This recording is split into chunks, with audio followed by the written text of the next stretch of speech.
Hello, welcome to my YouTube channel. I've been on YouTube for a while and I've been using planners for at least 10 years, but I don't know why this is the first time I've ever made a sort of Filofax organising video.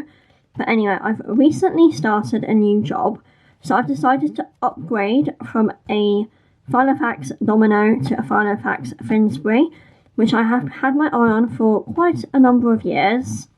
But anyway, I'm going to also review the Filofax Domino, because this is the second one I've had. The first one I had was a purple. I like it because it's got this elastic around, which means you can fill it with things. But I just feel like it really does wear out. Like, see this bit here, where my pen goes in? That is proper tatty, and it was like that very quickly. So I've currently been using this for 2 years. Yes, I do use it on a daily basis, and I do carry it around. But I feel like it's getting very much worse for wear, so I think this is going to be going into the bin. And I'm moving over to my brand new, well, second hand actually, but it's a Filofax Finsbury. Online these are about £66, I just checked, but I bought this second hand. Apparently it's never been used, but there is a little bit of fading up here, and then it's a bit dusty. It didn't come with any inserts, and I paid £16, and then £4.70 postage, so that's a total of £20.70p, which is a good saving of about £40. So yeah, I'm really pleased with this. I'm not sure how the popper is going to work, just because I have been using an elastic for such a long time. But anyway, in today's video, I'm going to be moving over this stuff into here. Let's go. So I'm going to start by taking out all of this. So I've removed my personal information sheet, and that's actually very tatty. I'm going to just scrunch it up and rewrite it again. So that has like my national insurance number, my driving licence and things like that. It's just a bit scruffy. I've got this plastic sheet, which I like because it kept the first page clean, but like, it's so tatty. It doesn't even have the holes anymore. So I think that can go away. And then I actually make my own dividers. So here we've got, it says weekly.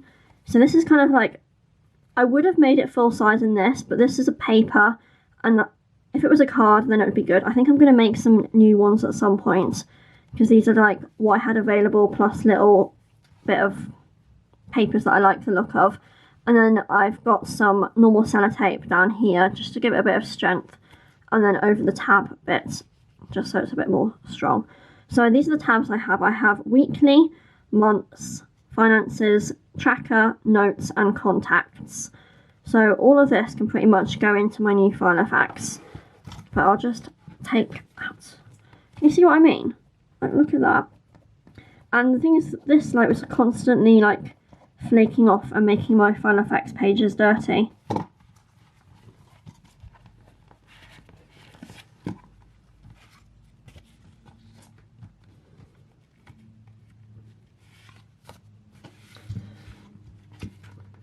There, so there's my Filofax completely empty. It's actually quite sad. Got a lot of memories of this thing, but I just genuinely do not understand how it has managed to get so battered. I will not be buying a Domino ever again. Okay, so here is the Filofax. I was kind of thinking maybe one day I'm going to actually get one from the Filofax website and then I can do a proper unboxing, but for now I can't afford Filofax new prices for a nice leather Filofax like this. So it's real 100% genuine leather. But anyway, I used to keep my ruler in the front pocket of my Filofax Domino, and there's no real space for it here, so I might keep it in this zip pocket at the back now.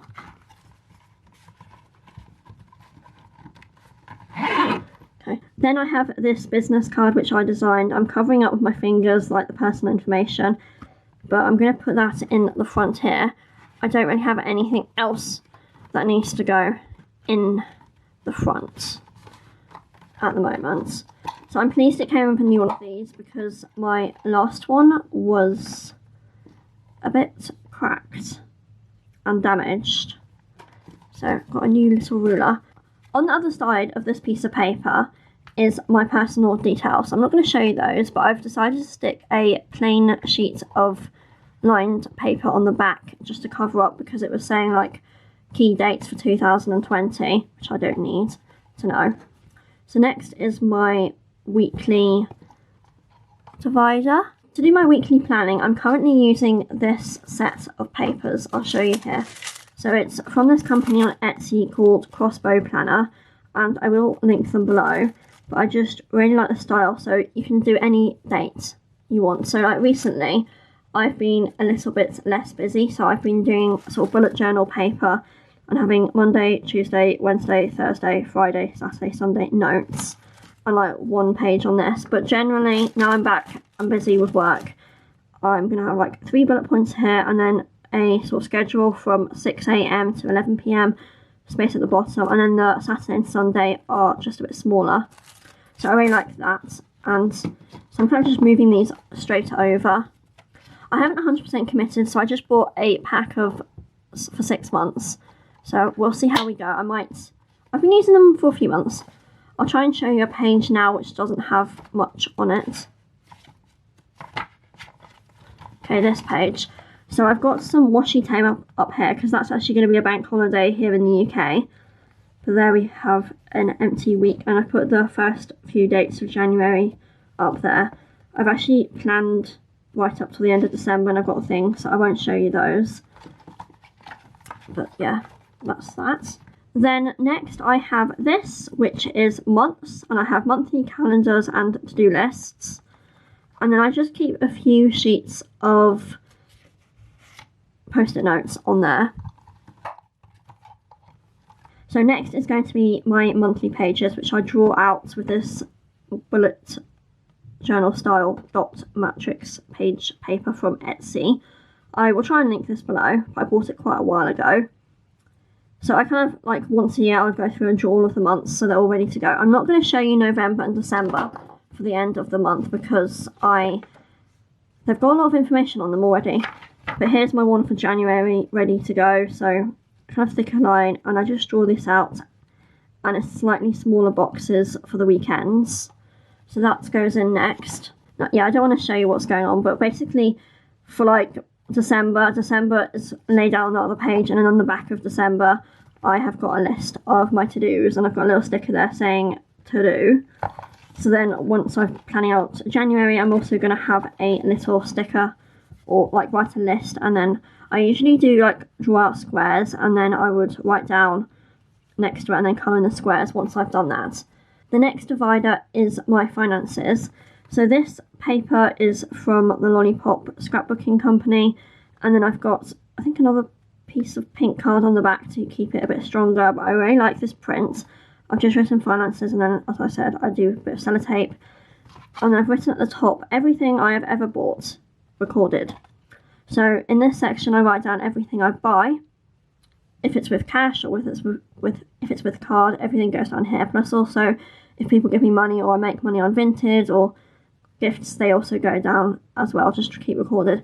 I'm not going to show you the back of this because I've got a post-it note with a list of things I need to buy, and some of them are Christmas presents. So there. But then I put in my lists of what I have spent. So I'm not going to show you the months. I've got October and December I'm going to transfer over. So I like to keep like a backdated one. But here's my December one. So this is the basic Filofax page, and then I do a little stamp at the top. So it's this white ruled notepad. Then my next divider is tracking. So this is also from the Lollipop company. So I've got, it says there, tracking habits and other things. And yeah, I've actually done an orange card on the back just to make it a bit thicker. And then I'm not going to show you my trackers. Actually, I can show you one of them. So I tend to do it for all of the months. So this is the 4th year I've done a no spend habit tracker. So I've written down the days, or like the months at the top. And then there's 31 boxes that I could potentially colour in if it ends up being a no spend day. So this is from this planner sheet from Etsy. So this is really good. So it's got 40 sheets and it's going to last me quite a while because I'm only doing like one per year for this habit in particular. So, and then I keep a little total at the bottom. So September was a bad month. I only did 7 days no spend, and that's because I was on holiday.